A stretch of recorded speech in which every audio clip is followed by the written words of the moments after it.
नाथ प्यारे की। शुरू कीजिए दीदी। बोलो श्री प्राणनाथ प्यारे की जय। सतगुरु महाराज की जय। ऐसा खेल दिखाया जो मांग लिया है हम, अब कैसे अर्ज करूं, कहोगे मांग्या तुम। कछु आस न राखी आसरो, ये झूठी जिमी दिखाए। ऐसी जुदाई कर दे, कछु कहो सुनिया न जाए। ऐसा खेल दिखाया जो मांग लिया है हम। सदा सुखदाता धाम धनी, अंगना तेरी जोड़। जानो सनमंद कबू ना हो तो, ऐसा किया बिछोड़। धनी मैं तो सोती नींद में, तुम बैठे हो जागृत। खेल भी तुम दिखावत, बल मेरा कछु ना चलत। ऐसा खेल दिखा जो मांग लिया है हम। हुआ है सब हुक्मे, होत है हुक्म। होसी सब कुछ हुक्मे, कछु ना बिना हुक्म खसम। ऐसा खेल दिखाया जो मांग लिया है हम। अब जो जानो त्यों हो, कछु रहा न हम पना हम। इन झूठी जिमी में बैठ के कहाँ कहूँ तुम्हें कसम। ऐसा खेल दिखाया जो मांग लिया है हम। श्री महामती के मैं शर्मिंदी, सब अवसर गई भूल। ऐसी इन जुदाई मिने, क्यों कर संकुल। ऐसा खेल दिखाया जो मांग लिया है हम। अब कैसे अर्ज करूं, कहोगे मांग्या तुम। बोलो श्री प्राणनाथ प्यारे की जय। सतगुरु महाराज की जय। प्रणाम जी। प्रणाम जी। धन्यवाद मीनू दीदी। प्रणाम जी। प्रणाम। बोलिए श्री प्राणनाथ प्यारे की जय। बोलिए श्री सतगुरु महाराज की जय। बंदो सतगुरु चरण को करूं सप्रेम प्रणाम। अशुभ हरण मंगल करन, धनी श्री देवचंद्र जी नाम, श्री प्राणनाथ निज मूलपति, श्री महराज सुनाम। तेज कुंवर श्यामा युगल, पल पल करूं प्रणाम, पल करूं प्रणाम। प्रथम लागू दो चरण को, धनिये न छुड़ाइयो खिन। लाख तली लाल एड़िया, मेरे जीव के ही दिन। इन पाँव तले पड़ी रहूं, धनी नजर खोलो बातू।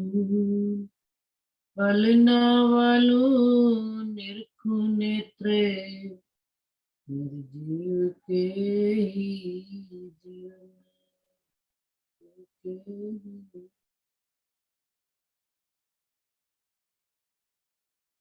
बोलिए श्री प्राणनाथ प्यारे की जय, बोलिए श्री सतगुरु महाराज की जय।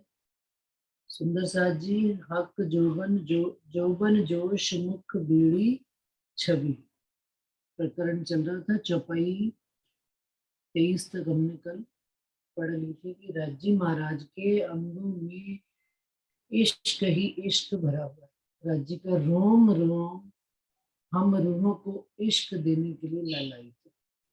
वहां पर रोम रोम नहीं है जैसे संसार में होता है, संसार के 5 तत्वों में, परंतु कहने का तात्पर्य है कि राज्य के अंग अंग के कण कण में राज्य का स्वरूप जो है इश्क का स्वरूप है, और वो हमको अपना इश्क देने के लिए हर समय से लालायित लगते हैं। और इश्क भी कोई सा भी अंग हो, फिर वो चाहे नैन हो, तिरछे नैन करके देखते हो, या मुस्कान भी यदि उनकी होती है, तो मुस्कान में भी कहते हैं भांत भांत तरह की मुस्कान, और हर मुस्कान में एक अलग तरह की रज्जी हमको कोई संदेश देते हुए प्रतीत होते हैं, हमको कोई अलग सी बात कहते हैं। ये भी बात हम जागृत रूप में ही जान सकते हैं, समझ सकते हैं। ये आम दुनिया की बात है जो योग माया के ब्रह्मांड से ही नहीं निकले। जो राज्य महाराज इस संसार में कौन कौन से स्वरूप में आई, पहले स्वरूप में ही अटके हुए हैं, क्योंकि ऊपर कह दिया कि रू आशिक जन्म अटकी। लेकिन राज्य महाराज तो अपने सब स्वरूपों का सुख देने वाले। 5 स्वरूप जो इस संसार में है, इसके बाद फिर अपना मूल स्वरूप तक हमको धनी जब तक नहीं जोड़ देते हैं और मूल स्वरूप की शोभा श्रृंगार दिल में नहीं बस जाती, तब तक इस संसार में रूह की चाल पूरी नहीं होती। रूह की चाल केवल यही नहीं है कि हम किसी भी स्वरूप में बस गए तो बस हम पहुंच गए परम। एक चाल की एक पहली गति ये है, ठीक है, कि हमको पहले स्वरूप सतगुरु का स्वरूप किसी भी तन में मिलेगा, फिर उसके आगे। लेकिन जब इंद्रावती जी और देवचंद्र जी का भी अनुभव बढ़ते हैं, सतगुरु देवचंद्र जी महाराज को, तो उन्होंने भी देखिए परम धाम के 25 पक्षों का वर्णन किया है। यहीं पर जमुना जी उतारी है, राज्य के स्वरूप का भी श्रृंगार किया। फिर इंद्रावती जी ने भी सतगुरु देवचंद्र जी से आगे चलकर आप मूल स्वरूप का धाम धनी में उनसे वर्णन हम सुंदर साथ के लिए करवाया कि उनके स्वरूप में डूब जाने के बाद फिर रूह के अंदर कोई भी और चाहना रह नहीं जाए। तो यही बात वो कह रहे हैं कि रूह आशिक जिन अमृत की छूटत नहीं क्यों। आशिक रूहें राज्य महाराज की यदि मुस्कान में उलझ गई तो फिर वहां से भी आगे नहीं निकल सकती। और किसी बात भी आशिक जो है माशूक के अंग से जुदा हो नहीं सकते। माशूक का अंग रूह के अंदर ऐसे अटक जाता है कि बस वो फिर वहीं पर ही अपना घर कर लेते हैं। और रूह आशिक भी अपने धाम धनी माशूक के अंगों में, उनके लाड प्यार में उलझी हुई रूह, कहते हैं बड़ी ऐसी उलझन है जो सुलझाई नहीं जाती। क्या रज्जी का लाड प्यार प्रेम इश्क ऐसा है कि इनको सुलझाया नहीं जा सकता, ये धागे नहीं है, इसमें तो रूह उलझती उलझती उलझती ही चली जाती है। तो धनी की पाग हो, धनी की मुस्कान हो, धनी के नेत्रों का तिरछापन हो, जहां पर रूह अटकी, इवन तो कहते हैं कि रूह अपने में भी इतना रूह एक रूप हो जाती है धनी के अंदर कि रूह अपने अंगों में भी नहीं अटकती। रूह को धनी के अंगों के सामने और कोई अंग दिखता ही नहीं। तो कहते हैं जेते अंग माशूक के रूह आशिक रहे तेरे, रूह आशिक और कहूँ ना अटके, अपने अंगों में भी ना, अपने अंग भी उसके लिए हल्के हो जाते हैं। और धनी के अंग, धनी का स्वरूप, धनी की शोभा, धनी का श्रृंगार इतना वो अंदर गहराई से उतरता चलता है कि उन्हीं के अंदर एक रूप एक रस हो जाती है, और उन्हीं के ही स्वभाव, उन्हीं का ही सब चीजें रूप धारण करती है। जिस प्रकार से इंद्रावती जी का एग्जाम्पल है, इंद्रावती जी साक्षात राज्य का स्वरूप, जैसे जैसे धनी के प्रेम और लाड में बहते चले गए और वो राज्य का स्वरूप बनते चले। कोई करना नहीं पड़ता किसी का, ऑटोमेटिकली है, क्योंकि आशिक और माशूक का संबंध भी कुछ बने नहीं, ऐसा होता है। और ये बात भी वही रूहें जान समझ सकती हैं जो अवस्थाओं को जिन्होंने पार किया। हर सुख हर अवस्था में सुखी, धनी कैसी कहीं से भी किसी प्रकार से भी धनी के सुख लिए जाए वो आनंद ही देने वाले। और पहला और जो दूसरा आनंद आता है वो पहले से और बढ़कर होता है। और जिस जिस अवस्था में रूह होती है, रूह को लगता है उससे बढ़कर आनंद है। जिस अंग में रूह अटकी है, नैनों में अटकी है रूह, तो रूह मुस्कान तक नहीं आ पा रही, लेकिन धनी उसको अपने मुस्कान के भी सुख दिखाते हैं। तो रूह को लगता है अरे धनी, ये तो आपके नेत्रों से भी बढ़कर मुस्कान है, और किस तरह से हमको संदेश देते चले जाए। तो ये रज्जी महाराज और रूह की अरस परस की लीला, श्रृंगार में जितनी भी लीला अरस परस की। रूह में अटकी तो धनी अटकने भी नहीं देते, रूह आगे बढ़ा देते धनी आगे।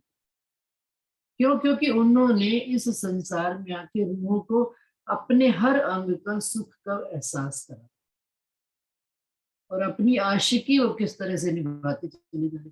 कहला माशूक रहे, हमें आशिक कह रहे हैं, लेकिन वास्तविकता में देखा जाए तो उनकी आशिकी का कोई नमूना ही नहीं है संसार।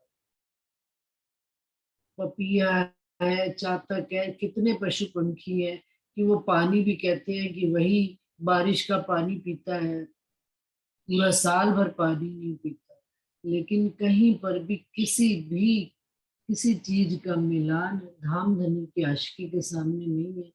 और सुंदर साथ जी इस बात को तो मैं यही कह सकती हूँ कि पल पल धनी जो है ना, हमको हमारी बात कि हमारे समझने में जहां गड़बड़ होती है, धनी हमको एट ए टाइम एहसास कराते कि देख मेरी आशिकी बड़ी, तुम बड़ी। और धनी की साहिबी और धनी के स्वरूप को देखने के बाद फिर रूह वापस उनके इश्क में गलतान हो जाती है। और क्या कहते हैं, पश्चाताप। पश्चाताप तो जीव ही करता है, जो इश्क में होते हैं वो कहाँ पश्चाताप करने। पश्चाताप तो तब किया जाए जब द्वैत भी हो, द्वैत में तो है, द्वैत में आने के बाद एक रूप एक स्वरूप होने के बाद, लेकिन फिर धनी के लाड और मेहर को देखकर तो दिल में खुशी आ जाती है। इतनी ऐसा लाड और प्यार भी किसने किया होगा किसी और से, जो आप हम रूहों से इतना करते हैं।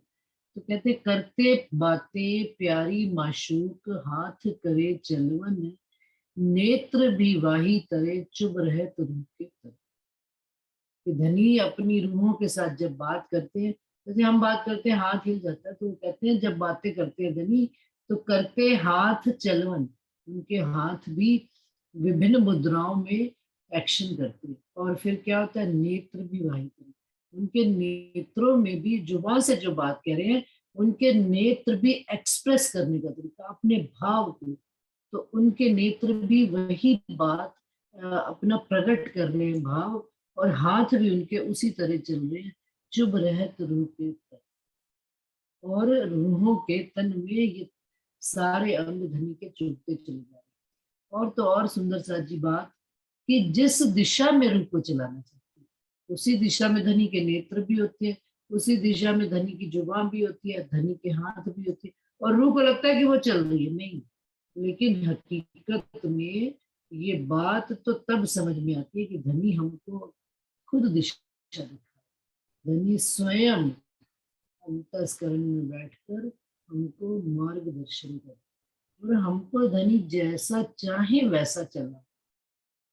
ये बात भी चाल चलने पर समझ में आती है, बिना चले बात समझ में नहीं आती।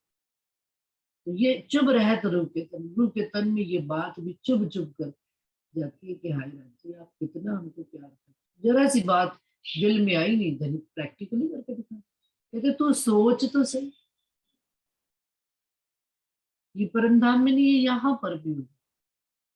क्यों हो जाता है? क्योंकि हम रूहें भी जब धनी के माही याद के माही में बसे हुए, वो हमारी याद में बसे, तो सोचिए भर बस। लेकिन सोचना क्या है, धनी के स्वरूप और शोभा के श्रृंगार के लिए, तो देखिए आपके साथ वैसा ही व्यवहार होता चला, धनी वैसा ही चाल चलवाते चले जैसा उन्होंने चलना, जैसा उन्होंने हमें शेप और आकार देना है। कहते हैं ना, वो जो कुम्हार होता है, मिट्टी लेकर उसको रख देता है चाक पर, और चाक को जब यूं चलाता है गोल उसको डंडे से, और फिर क्या करता है आकार देता चला मिट्टी से। तो अगर उसको आकार नहीं जचता है तो उसको तोड़ भी देता है, तोड़कर फिर वापस दूसरा आकार देता है, क्योंकि उसके लिए, कुम्हार के लिए आकार देना कोई मुश्किल काम नहीं।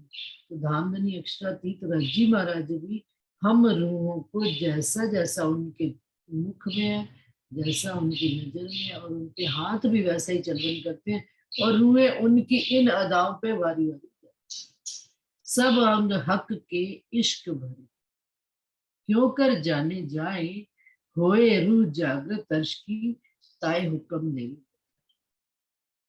कि राजी महाराज के हर अंग में इश्क ही इश्क है। यदि वो हमको कोई भी बात बताते हैं, दिखाते हैं, समझाते हैं, तो उस बात में भी उनका कहीं ना कहीं लाड छिपा हुआ है। ये क्यों कर जाने जाए, वो कहते अनंत है ऐसे धनी के इश्क के सुख जो जाने नहीं जा सकते, जो गिनती में नहीं बताया जा सकते। एक तो जाहिरी है कि जाहिरी स्वरूप तो उनका पूर्ण इश्क दे ही रहा है, जाहिरी स्वरूप तो उनका, लेकिन बातूनी भाव में भी वो हर तरफ से, हर दिशा से, हर दृष्टि से हमको अपने इश्क का एहसास कराते चले। तो ये बात भी कौन जानता है, होए रूह जागृत, जो रूह जागृत हुई, जो धनी की मेहर में लाड में पल बढ़कर बड़ी हुई है। कहते ना बड़ क्या, बड़ी बड़ी होने से क्या मतलब, क्या पर आत्म की आयु है क्या छोटी और बड़ी होनी, नहीं, परिपक्वता से मतलब धनी की मेहरों को जानना, समझना, और उसको एहसास में फिर दृढ़ता से खड़े। इंद्रावती जी ने कैसे कह दिया कि पहले दिन से ही कि राजी महाराज हमको छोड़कर जाने से, ये तो मैं उनकी लीलाओं से ही जान ली कि वो कहीं पर भी हो वो हमको छोड़ कर नहीं। डरो मत, घबराओ मत, कुछ बेहोश हो गई, कुछ गिर, कहते ना, मुझे ये एहसास है, किस बात से, उनकी लीलाओं से ये ज्ञात होता है। तो आज तक की लीला से धनी के अपने अंगों के साथ हड्डबीती का जग बीती का, कहते हैं ना हड्डबीती का, पंजाबी में कहावत, हड्डबीती का मतलब अपने साथ घटित हुई बात करो कि जग बीती बात करो। अपने साथ बीती हुई बातों से इंद्रावती जी कहती हैं, और हम भी, और इस बात को अपन अपने साथ भी घटा सकते हैं कि हड्ड बीती है कि जग बीती है। भाई दुनिया के साथ नहीं है घटित हुई बात। सुंदर सा जी कई लोग कहते हैं, कभी कभी वाणी पढ़ते हैं कि इंद्रावती जी का क्या एग्जाम्पल, अपनी बात है।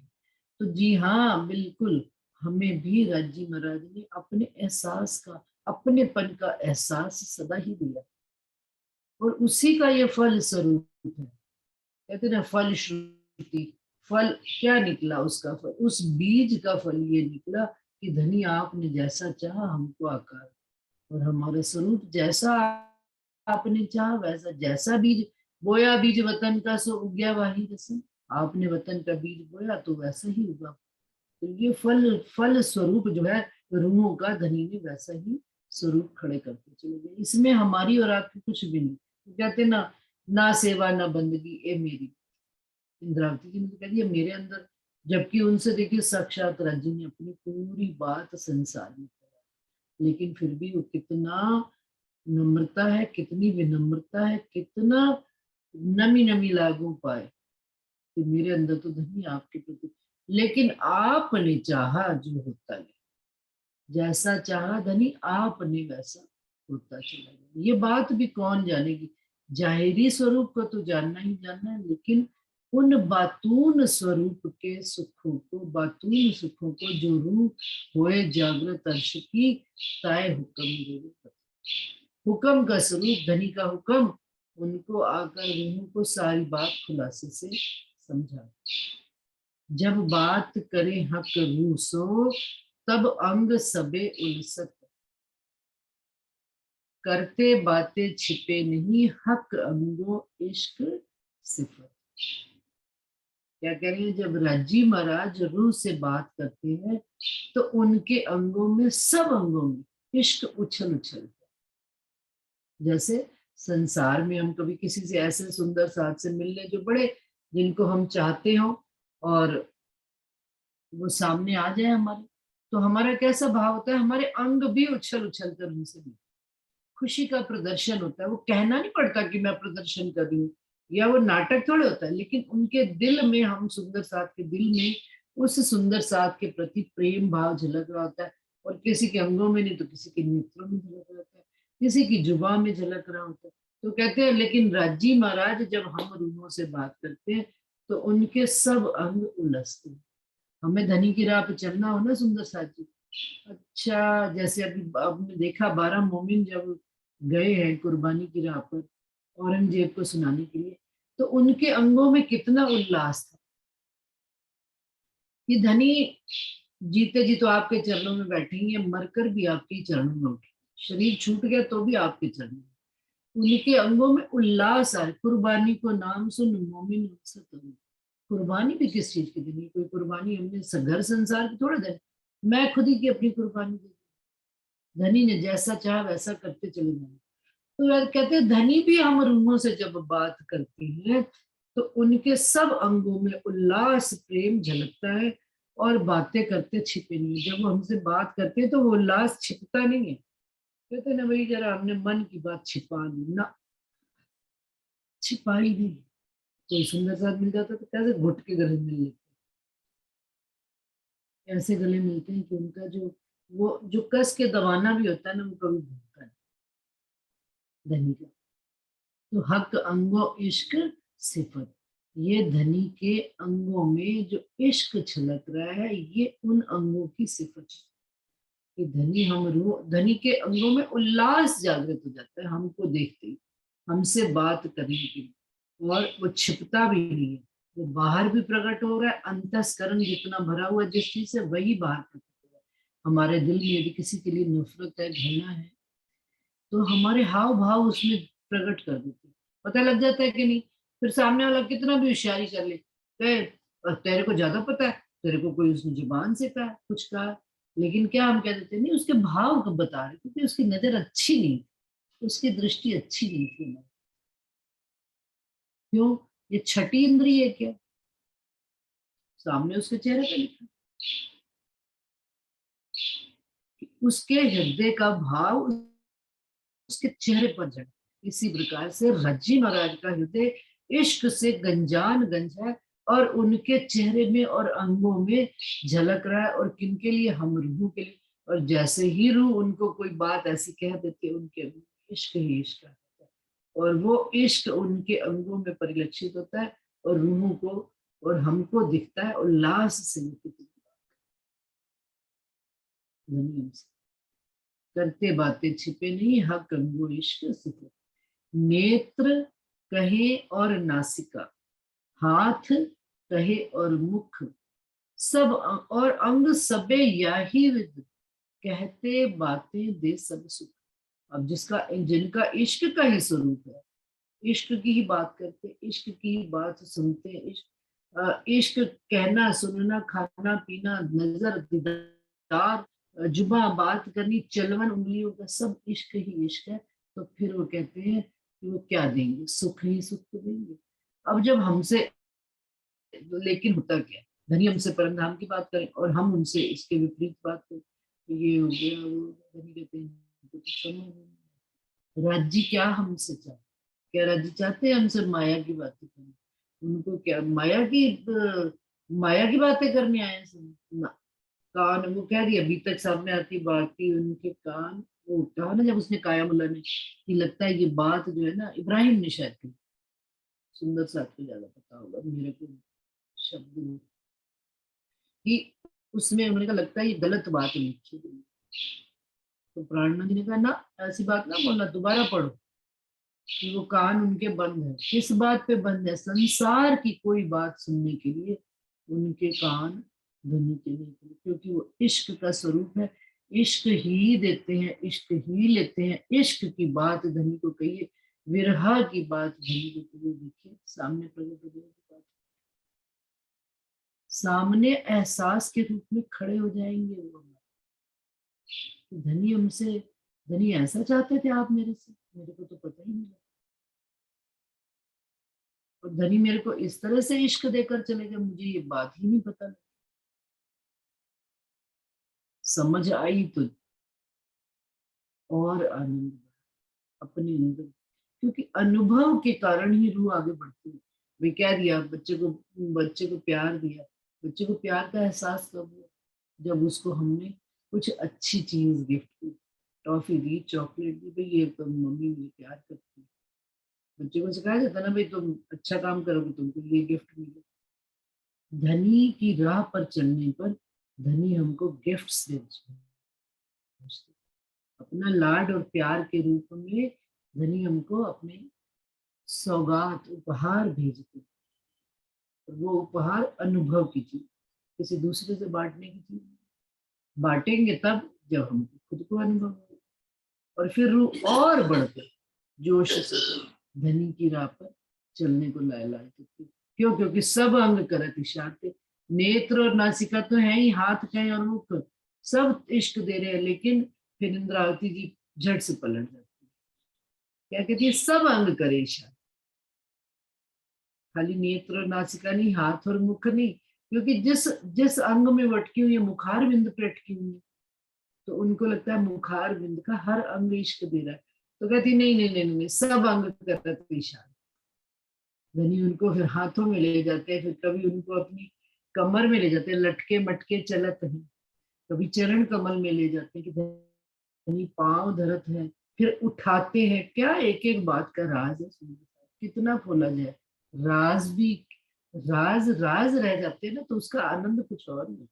उनको हर बात को राज को खुलासे से करके समझाओ, उसका आनंद खत्म है।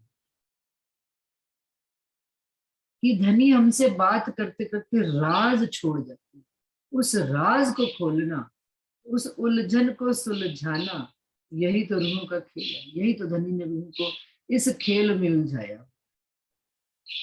तो सब अंग करत इशारे, तो इंद्रावती जी कहते हैं धनी के तो सब अंग ही रूह को अपनी तरफ, अपने से बांधने के लिए, अपने से जोड़ने के लिए इशारे कर। क्या?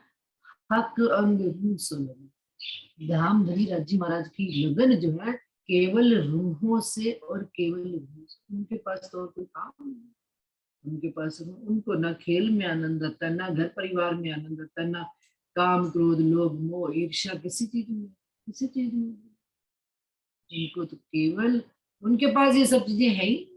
उनके पास वैरायटी है तो किन चीजों की वैरायटी है? इश्क की वैरायटी, डिफरेंट टाइप्स ऑफ। कि आप जिस तरह से धनी से प्यार लेना चाहे, धनी उस प्रकार का देते हैं प्यार, और आप लेना चाहे, और धनी रूह पर फिदा होगी। रूहें तो धनी पर फिदा होती है, धनी के लाड प्यार पे रूहें फिदा होती है, लेकिन फिर धनी भी जब फिदा हो जाते हैं रूह पर, तो रूहों को भांत भांत के सुख देते हैं अपने सब अंगों से। कोई कौन कौन से अंग से देते हैं, ये तो धनी जाने, और धनी के लाड लेने वाली रूहें जाने कि धनी के लाड कैसे। धनी रूप को कैसे अपने अंगों में लपेट लेते हैं और कैसे समेट लेते हैं, कैसे एक रूप एक रस एक रंग हो जाते हैं, कैसे उनको बाहों में भर लेते हैं और फिर किस प्रकार से उनको अपनी गोदी में जो है लेकर सब सुख देते हैं। ये रूही है। जौबन का सुख कह रहे हैं, जौबन जोश मुख बीच। उनका पूर्ण यौवन, पूर्ण यौवन से क्या मतलब है? संपूर्ण कला सम्मिलित। धाम धनी राजी महाराज अपने अंगों में संपूर्ण इश्क की कलाओं के समेत जाहिर होते हैं। जैसे हम कह देते हैं दोपहर का सूरज, कि ज्ञान के रूप में आप प्राणनाथ जी संसार में पूर्ण प्रकाश लेकर प्रकाशित हो। तो जोबन जोश मुख बड़ी बीड़ी क्या है कि धनी के पूर्ण प्रकाश में, पूर्ण उनके इश्क के स्वरूप में हर अंग इश्क से रूप भी एहसास कर रही है, और धनी अपने हर अंगों में सब अंग उनके हमको अपने साथ लपेटने के लिए अपने इश्क में लपेटे चले जाते। रूह काहू ना निकसे, रूह निकल से नहीं सकती। वो पाग जब लपेटते हैं ना, एक पाग लपेटी फिर दूसरा आया तो उसमें रूह लिपट लिपट के जाती। अब पाग में मन अटका हुआ है, वर्णन कहाँ चल रहा है पता नहीं। तो वो कहते हैं रूह लिपट लिपट के चली जाती। तो इसी प्रकार से रूह जिस अंग में, धनी सब अंग, धनी के तो सब अंग विचार थे, अब रूह जहां अटक गई सब। और क्या अंग कह रहे हैं, हक अंग रूह से लगन। धनी को तो लगन केवल रूह को रिझाने के लिए, कौन सी रूह किधर निकल जाए, उनकी नजर इतनी अलर्ट है, वो सब पर बराबर नजर रखेंगे। लेकिन आनंद कहाँ पर है, बढ़ जाता है सुंदर साथ जी, कि धनी की नजर तो सब पर है, लेकिन जिस रूह की नजर धनी से मिल गई और धनी और रूह की अरस परस हो गई, नैन सो नैन मिलाई, नैन की सैन हो गई, तो वहां आनंद और बढ़ जाता है, वहां आनंद और बढ़ जाता है। और हम क्या कहते थे, भाई फलाने सुंदर साथ के साथ तो राज्य को ज्यादा प्यार है। नहीं, प्यार उनका सबके साथ बराबर है, लेकिन उस रूह ने भी एक कदम बढ़ाकर उनके साथ नैन से नैन सैन मिलाई है, तो वो उस सुख को भी महसूस कर रही है जो धनी उसको। और जब जिस सुख का एहसास होता है उसका अनुभव भी वैसा ही होता है, फिर दृढ़ता भी वैसी होती है, ईमान भी वैसा होता है, और उसकी स्टैंडिंग भी वैसी होती है, उसकी चाल भी वैसी है। कह देते हैं ना, हमने भाई कोई भी चीज आपने खाई है, दूसरे ने खाई नहीं, तो उसको उस चीज का कितना एहसास, और जिसने खाई है उसको कितना। यही तो फर्क है ब्रजरास और जागनी के ब्रह्मांड, बेसिक फर्क है। हम कितना भी ब्रजरास को महिमा गाले, ब्रजरास की महिमा भी आज इस वाणी के माध्यम से जो हम सटीक बात कह पाते हैं, जैसे वाणी की, नहीं तो नहीं गा सकते उन सुखों को। लेकिन जब आज का, बचपन में मैंने क्या खाया, कैसे रही, कैसे जीवन जिया, कुछ आधा याद आधा नहीं याद है, क्या गलती करी, लेकिन आज यदि हमसे कोई गलती हो जाए तो क्या माफी है? सुंदर सा आज इस अवस्था में धनी ने सब ज्ञान दे दिया, सब समझ दे दी, फिर भी हम यदि अपनी पुरानी जिद्दों पर अड़े रहेंगे, कोई पुरानी बात पर अड़े रहेंगे, पुरानी उस पे रहेंगे, तो फिर क्या रजी, फिर क्या समझे? पर नाला तो थे सरकार चर्चा करते थे, किन्नी भी सुना लो चर्चा पर नाला परनाला उत्थे दा उत्थे दा, की मतलब इस साड़ी कहानी तो उत्थे दी उत्थे दा, असी अपनी गंदी आदत नहीं। यदि धनी के श्रृंगार शोभा को दिल में बिठाया हुआ है, तो फिर मुख कह भी कैसे सकते हैं गलत बात। मुख को तो सोच समझकर धनी की बात करें, क्यों? क्योंकि सब अंग करत इशार के। जब रूह की नजर धनी की नजर से जुड़ गई तो धनी के अंगों से इश्क ही ले रही है, तो उसके अपने अंगों से भी इश्क ही धनी के प्रति भाव आना चाहिए। ये बारीक बातें अर्श की, ये बातें साधारण नहीं है, बहुत बारीक, इतनी बारीक जो नजर से दिखती भी नहीं है। माइक्रोस्कोप लेके देखना, वो माइक्रोस्कोप क्या है? वो वाणी की नजर, वाणी की नजर से, आत्म की नजर से मिलकर जुड़कर बात देखती, तब कहीं अंतस्करण में वो बात खुलती है आत्म को, कि भाई राजी महाराज हमको क्या कहना चाह रहे हैं। एक लीला हो रही है, एक घटना घटित हो रही है, उस घटना में हमारी क्या पात्रता है, हमारा क्या रोल है, और हमें यदि कोई रोल दिया गया तो हमें किस प्रकार से निभाना। ये सब धनी उपजाते, धनी उपजे उपजावत, सब धनी का काम। समझा भी हुक्म रहा, लेकिन समर्पण होने के बाद तो कहते हैं ये बारीक बातें अर्श की, कोई जाने जागृत मोमिन। कौन जानता है? जागृत मोमिन जानते हैं परम धाम। जो इस संसार में जागृत हुए वही तो वहां के सुख लेंगे। जिन्होंने यहाँ परम धाम बनाया वही तो परम धाम में जाएंगे। जो परम धाम से आए हैं उन्होंने यहाँ परम धाम बनाया, और वही घर घर अपने परम धाम वापस जाएंगे। बाकी कोई नहीं जाएगा। जिसने जाना नहीं, देखा नहीं, समझा नहीं, वो क्या जाएंगे।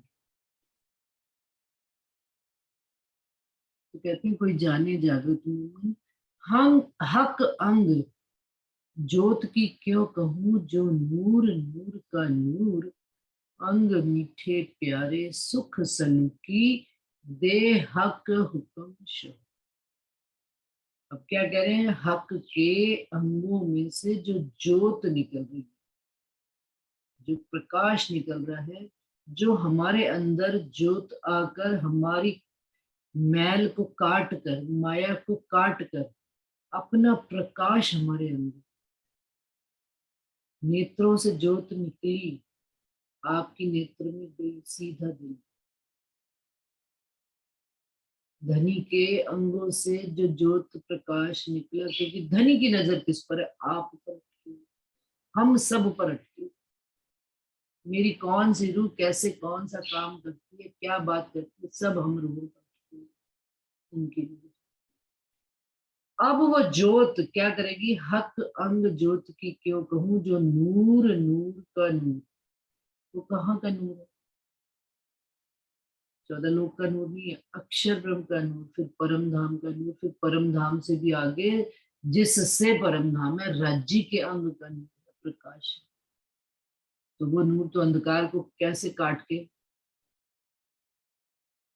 अभी देखिए, अभी प्रातः काल में मेरे ख्याल से सूर्य अभी अंदर ही है, सूर्य हुआ नहीं, सूर्य बाहर नहीं निकला, लेकिन उसका प्रकाश सुंदर सा जी देखिए, प्रातः 5:30 पौने 6 से बाहर है। अभी वो तो स्वयं जाहिर ही नहीं है, लेकिन प्रकाश बाहर है। कैसे आ रहा है प्रकाश बाहर? क्योंकि वो अपने आप में ही प्रकाशवान है। ये तो संसार का एग्जाम। तो धनी का हम जब उन्हें कह देते, जब अनजाने में कह देते ना, हमने ये किया, मैंने तो ये करा, मैं तो आज ये करी, मैं तो वो करी, तो हैरानगी होती है, मैं है कहाँ? जब मैं थी, मुकद्दस जी का किस्सा देखा ना, कि मुकद्दस जी वहीं एक जगह गए तो उनकी बात किसी ने सुनी नहीं। अब जब स्वामी जी उनको कहते हैं, प्राणनाथ जी उनको कहते हैं, जब मैं तुझे हुक्म देता हूँ तो दोबारा जाके, तब देखिए ट्रिक्स भी आ गई, जुगत भी आ गई, लड़ाने की बात अपनी, और कैसे उनको संदेशा दिया, और कैसे राजा को सारी बात कही।